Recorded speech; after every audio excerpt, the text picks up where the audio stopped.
টানা কয়েকদিনের বৃষ্টিতে চাঁদপুর লঞ্চঘাটের অবস্থা পুরাই খারাপ। আসসালামু আলাইকুম দর্শক, সবাই কেমন আছেন? আশা করি ভালো আছেন। দেখতে পাচ্ছেন চাঁদপুর রুটে রহমত ঘাটে ঘাট পেজ করে আছে। টানা কয়েকদিনের বৃষ্টিতে যাত্রী অবস্থা পুরাই খারাপ। রহমত যায় ঢাকার উদ্দেশ্যে যাওয়ার জন্য ঘাটে এসেছিল, সে এখন যাবে না। সে যেহেতু যাবে না, রফরফও তার টিকিট ক্যান্সেল করেছে, তাই রফরফের ট্রেন আলবাগ চলে আসছে। আলবাগ 9:30 টিকিট ক্যান্সেল করেছে, যেহেতু ভারী বৃষ্টি চলতেছে। 9 জুলাই দেখতে পাচ্ছেন রহমত ঘাট থেকে করলে যাত্রী নিয়ে চলে যাচ্ছে।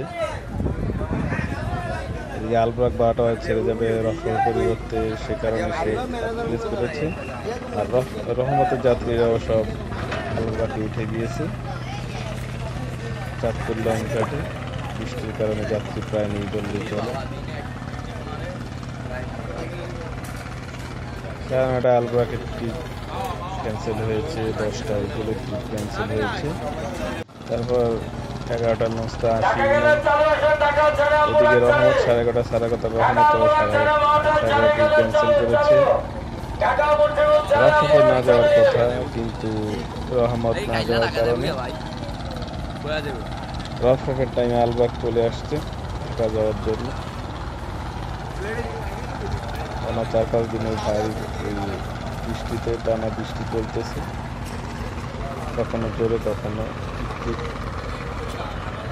চাঁদপুর ঘাটে দেখতে পাচ্ছেন পুরো খালি বললেই চলে।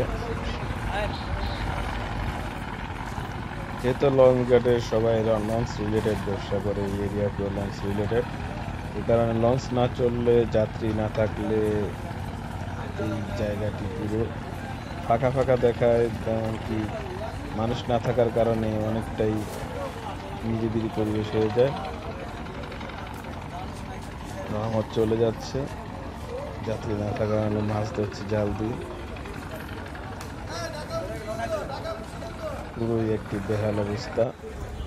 দেখতে পাচ্ছেন এটি পরের দিন সকালের দৃশ্য। বৃষ্টি পড়তেছে, এই যে সমতা দাঁড়িয়ে আছে পাশে। আবহাওয়া অফিসে ছোট নারায়ণগঞ্জ লঞ্চটি আসালা দাঁড়িয়ে আছে যাত্রী নেওয়ার জন্য।